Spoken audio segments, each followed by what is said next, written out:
But like I say, I've been with my fella for 6 years. It's going really well. He bought himself a suit recently. I don't think I've ever seen him in a suit. I quite fancied him in his suit. And I told him, I said, quite fancy you in your suit.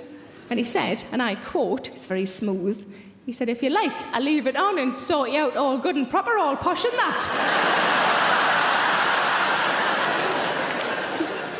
He said, you forgot to say Miss Moneypenny on the end. But the only time we ever argue is when it comes to Christmas, birthdays, present giving times, that sort of thing, because he really likes to buy me surprises, and I really hate surprises. We've got a bit of a happy medium now, though, the last couple of years, where I give him a list of pre-approved surprises. 5 or 6 things. He can pick whichever one he likes. I don't know which one it's going to be, so it's still technically a surprise. He came home a few days before my birthday last year, and he said, never guess what I've just done. I said, what have you just done? He said, I've gone off list. He said, I'm not even sure if you're going to like it. I said, why the fuck did you buy it then? I mean, thank you. But a friend of mine who doesn't really know us very well, she said, oh, that sounds like an engagement ring to me. I said, no, it sounds like kaplunk. But we have quite busy lives, as I'm sure a lot of you guys do too. And when we go on holiday, we like to go somewhere relaxing, somewhere where we can look at nice scenery and read books. That's all we really want to do. My boyfriend doesn't like to fly, so we tend to stay within the UK. And because we don't have to pay for expensive flights, we sometimes treat ourselves to a slightly posher hotel. The last posh hotel we stayed in had 2 baths either side of each other. And I thought, oh, we're going to be able to have really romantic baths together without having to stare at hairy toes. That man puts up with an awful lot with me. To be fair, his feet aren't any better. They're not horrific, they're just, you know, feet.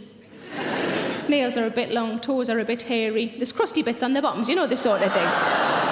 So you look like you could pick up mice with those. They've got a certain sort of owl-like quality to them. But you know, we don't live together. We have a few days a week together and a few days a week apart. And when we're apart and I get to sleep in my own bed on my own, I fucking love it. Starfish! I love it. So we all have our partners, but when you're trying to get to sleep, they all do niggly things, don't they? Like breathing.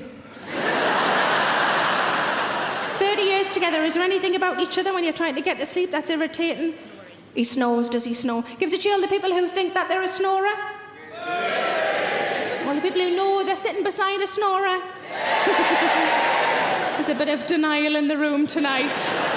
My boyfriend snores, and I found out recently that my dad also snores, because I was whinging to my mum about my boyfriend snoring, and she said, have you tried these? And then slid something across the kitchen bench like it was drugs. Try these.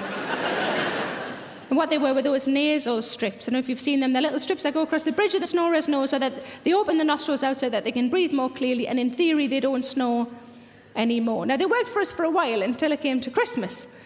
Now, something you need to know about me is that I really love Brussels sprouts.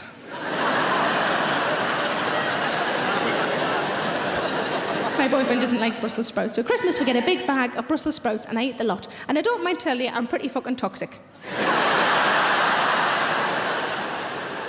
So just before we went to bed on Christmas night, my boyfriend went, do you mind if I don't put the strip on tonight?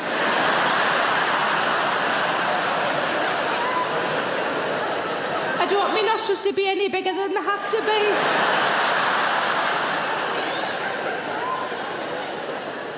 Another thing he does, he puts his arm across us, and I quite like that, because I feel quite sort of safe and protected, I suppose.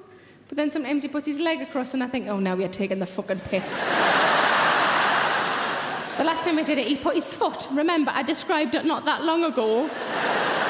He put his foot on my leg, and he rubbed it up and down. And I went, what are you doing? And he went, I'm being tender. I said, no, love, you're exfoliating.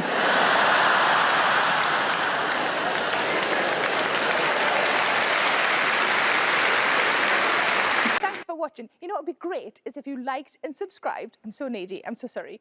And why not come and see me live? And the tickets are available at sarahmillican.co.uk. Put the kettle on and settle in.